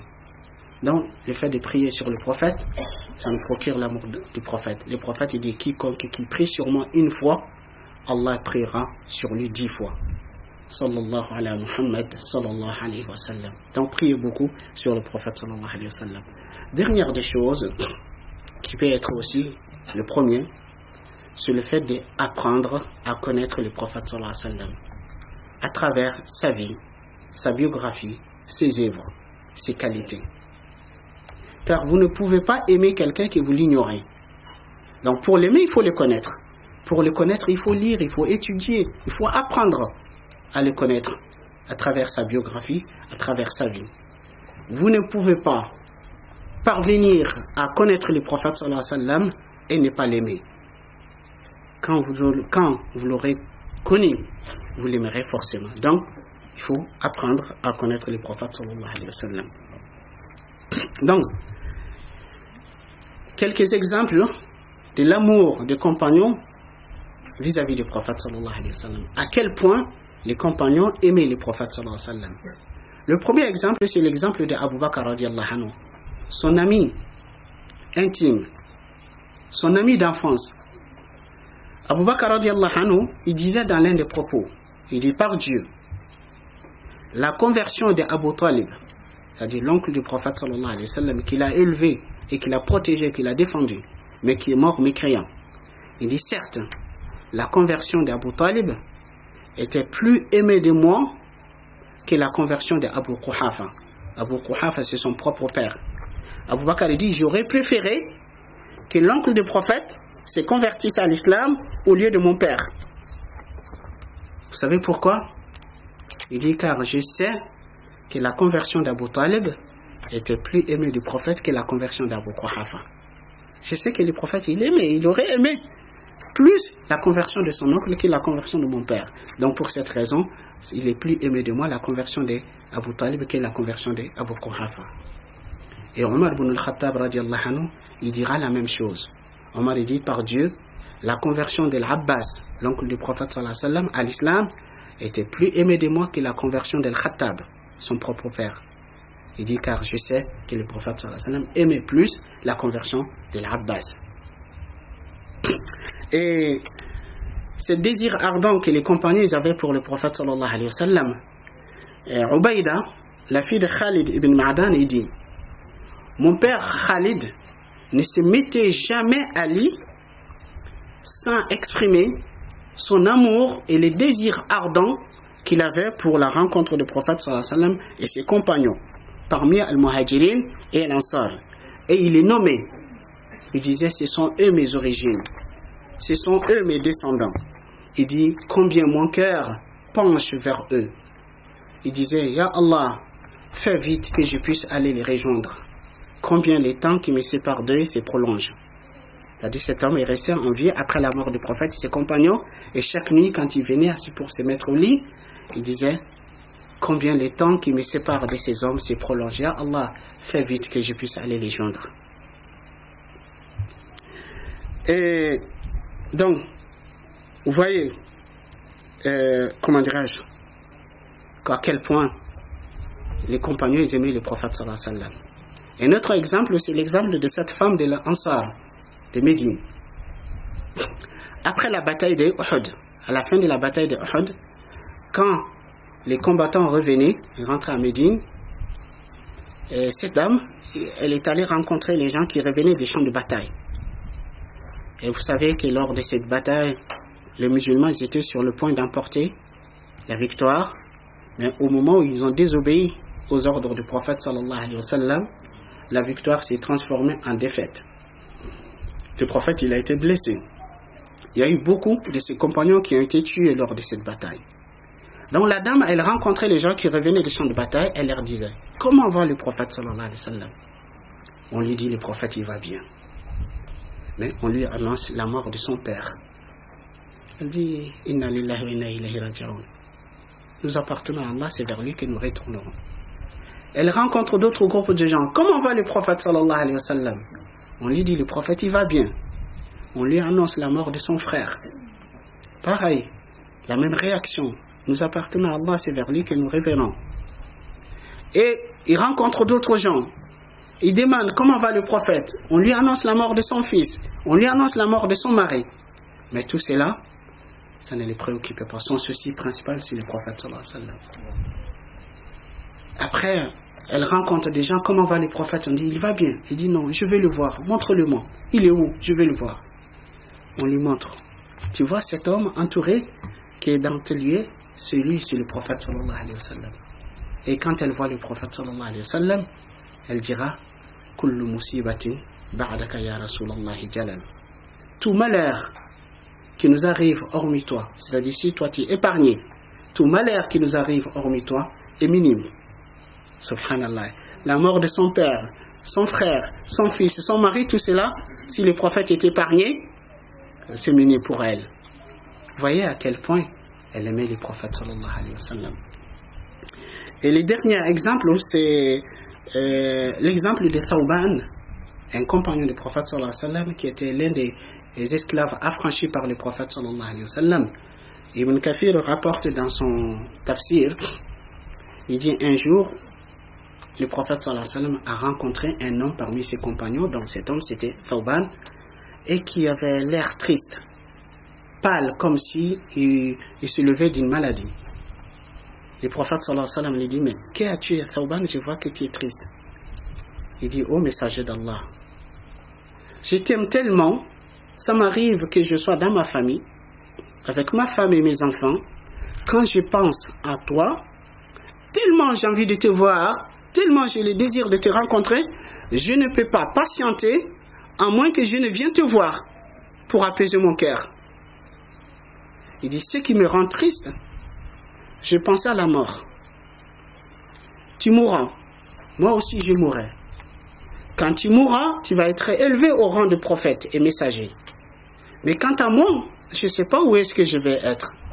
J'ai craint d'être privé, de ne plus être en mesure de te revoir.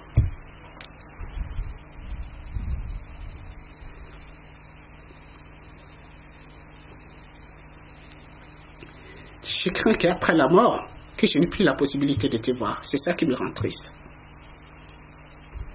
Et Allah subhanahu wa ta'ala va révéler وَمَنْ يُطِعُ اللَّهَ وَالرَّسُولَ فَأُولَٰئِكَ مَعَ الَّذِينَ أَنْعَمَ اللَّهُ عَلَيْهِمْ مِنَ النَّبِيِّينَ وَالصِّدِّيقِينَ وَالشُّهَدَاءِ وَالصَّالِحِينَ. Quiconque qui obéit à Allah et son messager, ceux-là seront avec ce que Allah les a comblés de ses faveurs, de ses bienfaits, parmi les prophètes, les véridiques, les martyrs et les vertueux. Donc voyez à quel point les compagnons, ils aimaient les prophètes. Puisque le prophète sallallahu alayhi wa sallam, il est celui qui est plus digne de notre amour. Dernière chose par laquelle je termine cette intervention, c'est le mérite, la récompense d'aimer le prophète sallallahu alayhi wa sallam. Les hommes, on fonctionne par intérêt. Si je fais ça, qu'est-ce que j'aurai en échange? Si je ne fais pas ça, qu'est-ce que j'aurai en échange? Quel est le mérite, quelle est la récompense d'aimer les prophètes sallallahu alayhi wa sallam? Il faut savoir, le fait d'aimer les prophètes sallallahu alayhi wa sallam est une preuve qu'on aime Allah.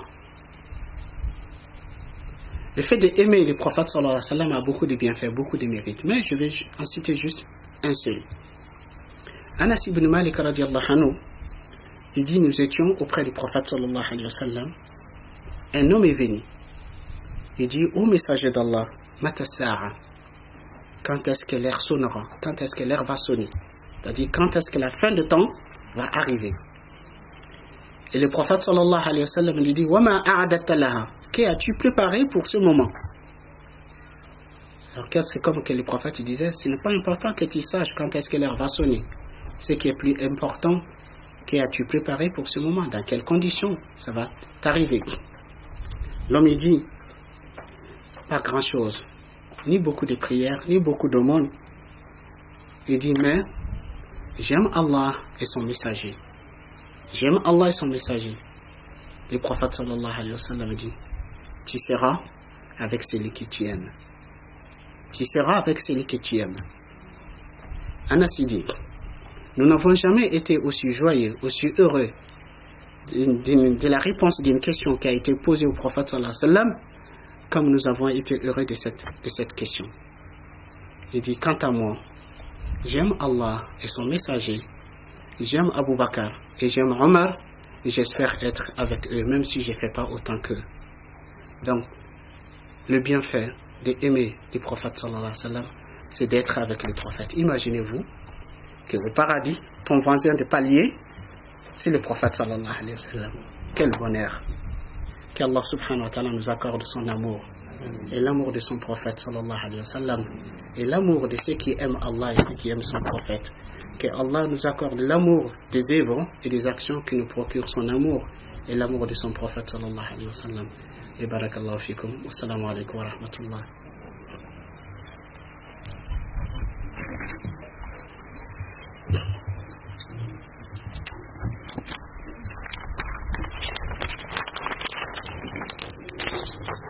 On va passer à la séance de questions-réponses, Inch'Allah. Donc je n'ai déjà reçu un certain nombre en papier. Il y en a qui veulent poser des questions à l'oral sur le sujet, Inch'Allah. Allez-y, n'hésitez pas.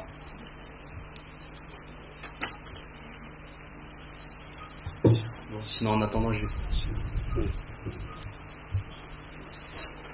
on va commencer par les questions écrites, Inch'Allah.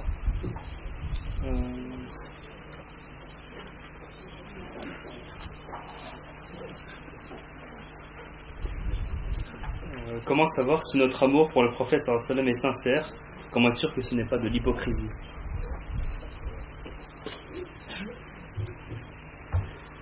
En fait, il faut savoir qu'il est très difficile de se faire une attestation, d'attester pour soi-même et dire je suis sincère.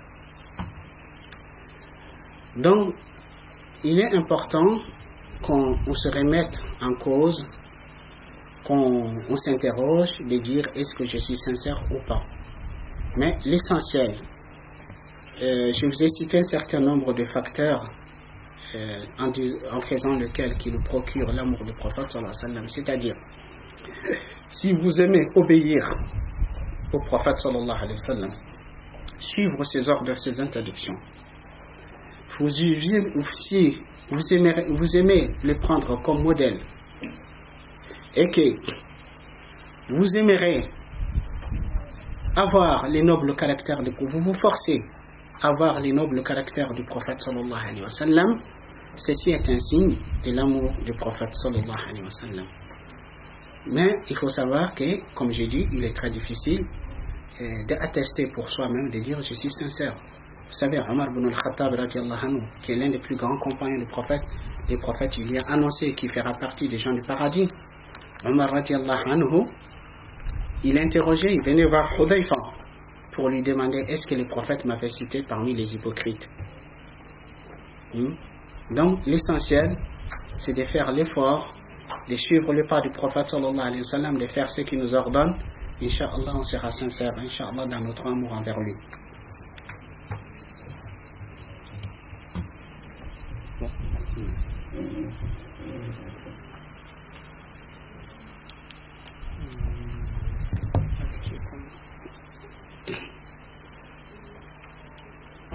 Est-il vrai que celui qui voit le prophète sallallahu alayhi wa sallam en rêve est un véridique? Non, un véridique, non, moi je ne connais pas dans ce sens, je connais hadith, le prophète sallallahu alayhi wa sallam dit celui qui me voit en rêve, il m'aurait réellement vu, car Satan ne peut pas prendre mon apparence. Donc c'est-à-dire si vous voyez le prophète sallallahu alayhi wa sallam en rêve et que vous le voyez de sorte que les descriptions, les qualités correspondent aux qualités ou descriptions du prophète, ça veut dire celui que vous l'avez vu réellement. C'est-à-dire c'est un rêve véridique et ce n'est pas autre chose. Ça ne peut pas être un rêve qui vient du shaitan. Wallahu alam.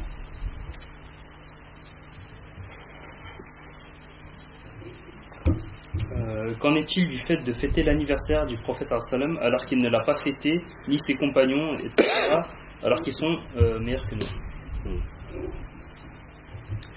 Donc en fait il faut savoir que le fait de fêter l'anniversaire du prophète sallallahu alayhi wa sallam est une question d'une grande divergence entre les savants musulmans. Est-ce qu'est-elle permis ou non? Bon, chacun a des arguments et qu'ils avancent leurs arguments par rapport à cette question.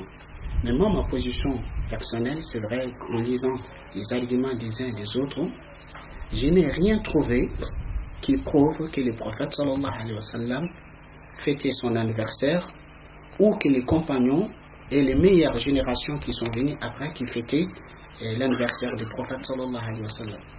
Je crains plutôt que cette attitude soit une imitation des gens des livres, des chrétiens qui ont fêté la naissance de Jésus et que certains musulmans qu'ils ont inventé, comment dirais-je, le fait de fêter l'anniversaire du prophète sallallahu alayhi wa sallam. Bon, certes, mais il faut savoir, comme je dis, il y a certains grands savants qui ont dit quand même qu'il n'y a aucun mal de le faire, mais moi personnellement, je ne le fais pas et je ne le conseille pas aussi. Allahu alam.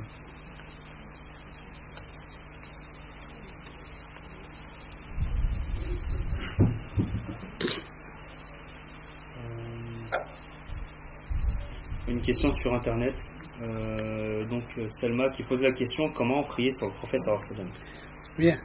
Comment prier sur le prophète sallallahu alayhi wa sallam? C'est le fait de dire sallallahu alayhi wa sallam, c'est déjà prier sur le prophète sallallahu alayhi wa sallam. Quand on dit sallallahu alayhi wa sallam, c'est une prière sur le prophète. Ou bien la prière abrahamique qu'on fait à la fin de la prière, Allahumma salli ala Muhammadin wa ala ali Muhammad kama sallaita ala Ibrahim wa ala ali Ibrahim innaka Hamidun Majid wa barik ala Muhammadin wa ala ali Muhammad kama barakta ala Ibrahim wa ala ali Ibrahim fil alamin innaka Hamidun Majid. C'est ça, prier sur le prophète sallallahu alayhi wa sallam. Donc le fait de répéter sallallahu alayhi wa sallam ou sallallahu ala Muhammad ou la prière abrahamique, c'est ça, prier sur le prophète sallallahu alayhi wa sallam.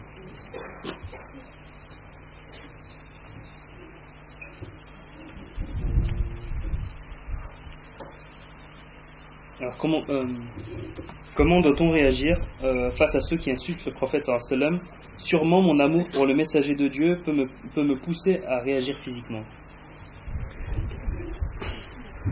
Certes, il faut savoir que celui qui insulte le prophète sallallahu alayhi wa sallam, cette attitude est très très grave. Ça ne peut pas venir que des mécréants. Même si la personne prétend être musulman, mais qui se permet d'insulter, de manquer de respect à l'égard du prophète sallallahu alayhi wa sallam, par cette attitude, il devient mécréant. Il sort de l'islam. Donc, il faut savoir que le prophète sallallahu alayhi wa sallam, quand on regarde son attitude et son comportement vis-à-vis de ses agresseurs, comment les prophètes étaient.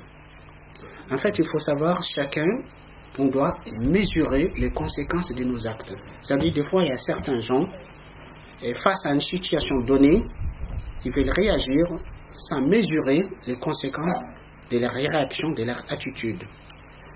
L'islam nous apprend, et le prophète sallallahu alayhi wa sallam nous apprend toujours de mesurer les conséquences de nos réactions, de nos attitudes.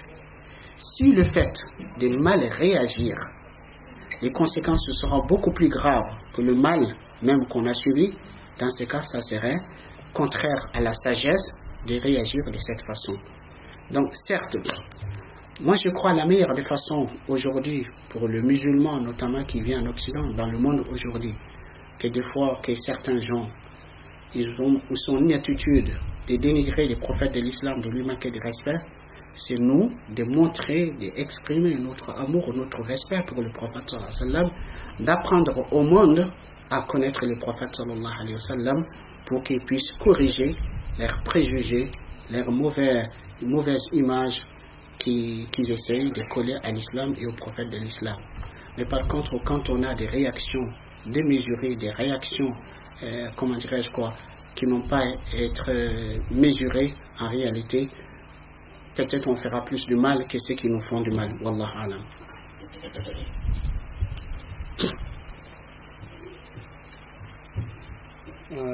Comment les femmes de la communauté expriment leur amour envers le prophète sallallahu alayhi wa sallam? Quelle attitude avaient-elles envers lui? Les compagnons à l'époque du prophète sallallahu alayhi wa sallam, les femmes, elles, comme je vous disais, cette dame, l'exemple que je viens de vous donner, les femmes, elles ne manquaient pas à exprimer leur amour vers le prophète sallallahu alayhi wa sallam, puisque l'amour du prophète sallallahu alayhi wa sallam, comme je vous dis, fait partie des exigences de la foi. Par exemple, il y a un exemple, la mère d'Anas ibn Malik, Anas dont je vous ai parlé. Ça arrivait des fois que le prophète sallallahu alayhi wa sallam faisait la sieste chez elle. Elle venait, elle cueillait les sueurs du prophète sallallahu alayhi wa sallam, elle prenait. Et quand on lui dit, mais pourquoi tu fais ça? Il dit, je mélange avec mon parfum. Je mélange ça avec mon parfum car c'est plus agréable que n'importe quel autre parfum. Donc, ça montre bien, comment dirais-je quoi, l'amour qu'elles avaient pour le prophète sallallahu alayhi wa sallam.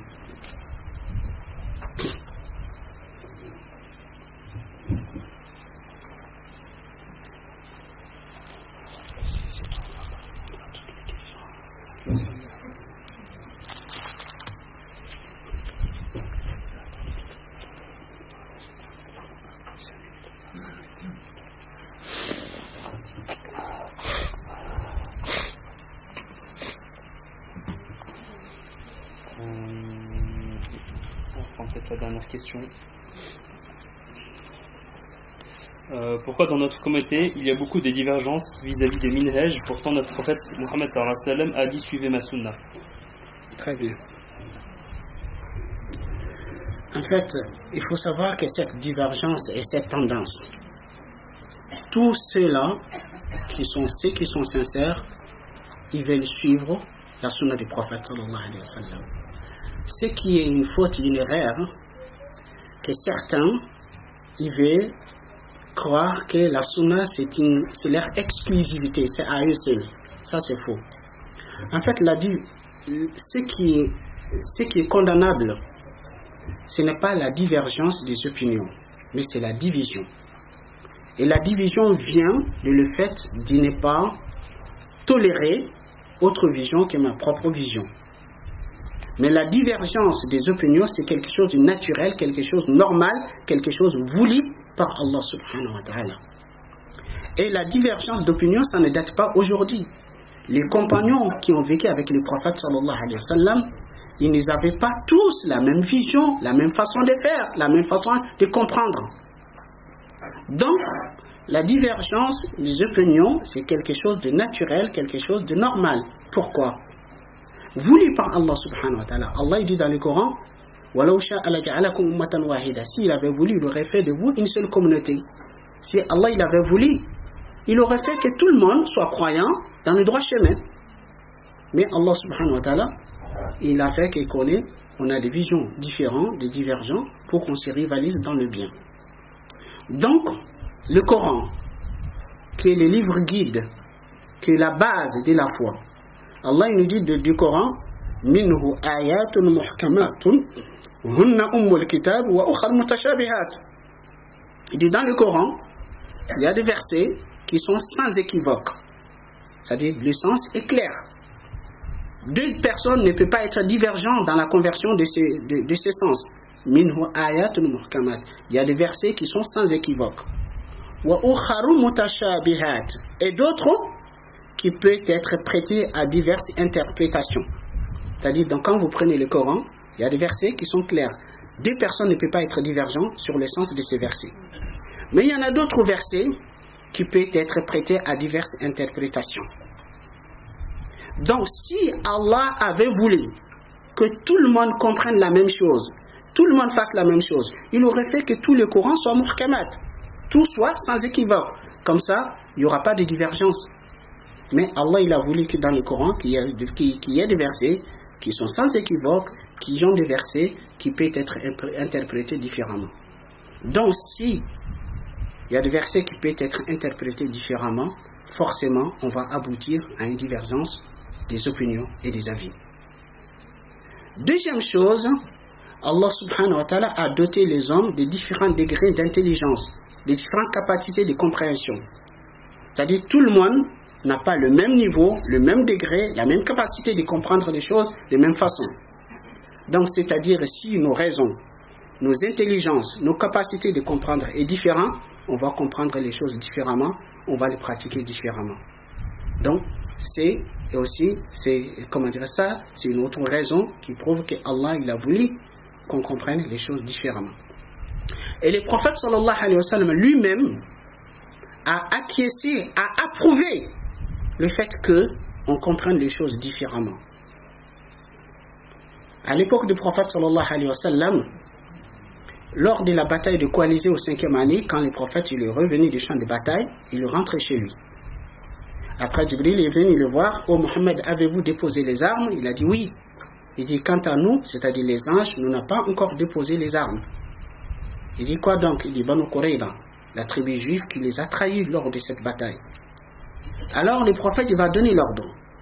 Il dit quiconque qui croit en Allah son messager, qui ne fasse pas la prière de l'Asr, qui est dans les quartiers de Banu Qurayza. Un ordre ferme, quiconque qui croit en Dieu à son messager, qui ne fasse pas la prière de l'Asr, qui est dans le quartier de Banu Qurayza. Quand le prophète a donné cet ordre, les compagnons sont rentrés chez eux, ils se sont préparés, ils se sont mis en route pour aller chez Banu Qurayza. Quand ils étaient en cours de chemin, l'heure de l'Asr est arrivée. Quand l'heure de l'Asr est arrivée, les compagnons se sont divisés en deux parties, deux groupes. Il y a un groupe qui a dit, le prophète il a dit, qu'on ne fasse pas l'Asr que chez Banu Qurayza, nous ne nous prierons que lorsque nous arriverons dans les quartiers de Banu Qurayza. Pour respecter textuel le dur du prophète sallallahu alayhi wa sallam. Il y en a d'autres qui ont dit, en fait nous avons compris de cet ordre que le prophète il voulait qu'on tarde pas. Le prophète il voulait qu'on fasse vite de partir, qu'on traîne pas. Mais il n'a jamais voulu qu'on laisse l'heure de l'Asr dépasser sans le faire à l'heure. Donc ils ont dit nous, on fait l'Asr en cours de route à l'heure, ensuite on continue notre route. Il y en a d'autres qui ont dit non, nous le prophète dit que celui qui croit en Allah et au messager ne fasse l'Asr que dans le quartier de Banu Qurayza. Donc ici vous voyez, il y a eu deux attitudes. Mais est-ce qu'on peut accuser de dire ce qu'ils ont pris en cours de route, ils ont désobéi aux ordres des prophètes, ils n'ont pas voulu suivre la sunna des prophètes? Et il y a un groupe qui a prié en cours de route, il y a un autre groupe qui n'ont prié qu'après le Maghrib, quand ils sont arrivés dans les quartiers de Banu Qurayza. C'est-à-dire l'heure de l'Asr est déjà passé. Et le prophète sallallahu alayhi wa sallam, quand il est arrivé, il n'a fait de reproche à aucun de ces deux groupes. Il n'a fait de reproche à aucun des deux groupes. Ni a dit à ceux qui ont prié en cours de route, pourquoi avez-vous désobéi à mon ordre? Ni à ceux qui ont prié l'Asr après le Maghrib, pourquoi avez-vous laissé l'heure de la prière dépasser? Donc ça veut dire, le prophète sallallahu alayhi wa sallam a provoqué son propos, peut être interprété différemment, on peut le comprendre différemment. Donc en général, le musulman sincère qui disent la ilaha illallah, qui veut suivre le droit chemin, ils sont sincères. Mais au jour d'aujourd'hui, et ça, comme j'ai dit, ça ne date pas d'aujourd'hui, des fois, la manière dont on interprète les textes, on comprend les textes, ça peut aboutir à divergence d'opinion. Et Inch'Allah, tous ils sont dans le droit chemin, tous ils sont dans le haqq tant que l'intention est sincère. Et d'ailleurs même, il y avait aussi des compagnons qui étaient en voyage et à l'heure de la prière, ils ont cherché l'eau, ils n'ont pas trouvé. Ils ont fait tayammum, l'ablution à sec, ils ont prié. Après, quand ils ont fini la prière, ils ont trouvé l'eau. L'un de deux a fait ses ablutions, a refait sa prière. Et l'autre, il a dit, je priais avec tayammum, j'étais en droit de prier avec tayammum, je ne refais pas ma prière.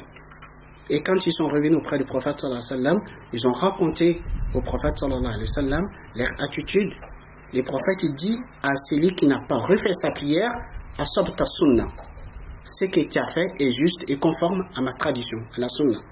Et il a dit à celui qui a refait sa prière, lakal ajr marratayn, tu auras la double récompense. Donc le prophète a approuvé l'attitude de deux. Et aujourd'hui, il y en a certains qui disent, lequel des deux était plus juste? Le prophète sallallahu alayhi wa sallam a approuvé les deux, toi tu veux chercher la petite bête. Comme on dit, donc en fait, en réalité, c'est ça le problème, l'intolérance qui vient, qui fait que on n'accepte pas celui qui n'a pas la même opinion, la même vision, la même façon de comprendre les choses comme moi.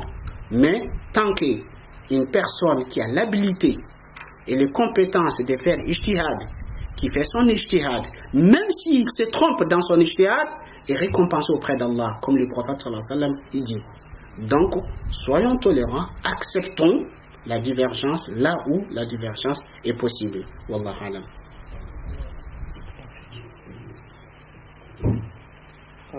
Donc je vais terminer par la réponse à quelques questions que j'avais reçues en papier, notamment par rapport au niveau des ouvrages.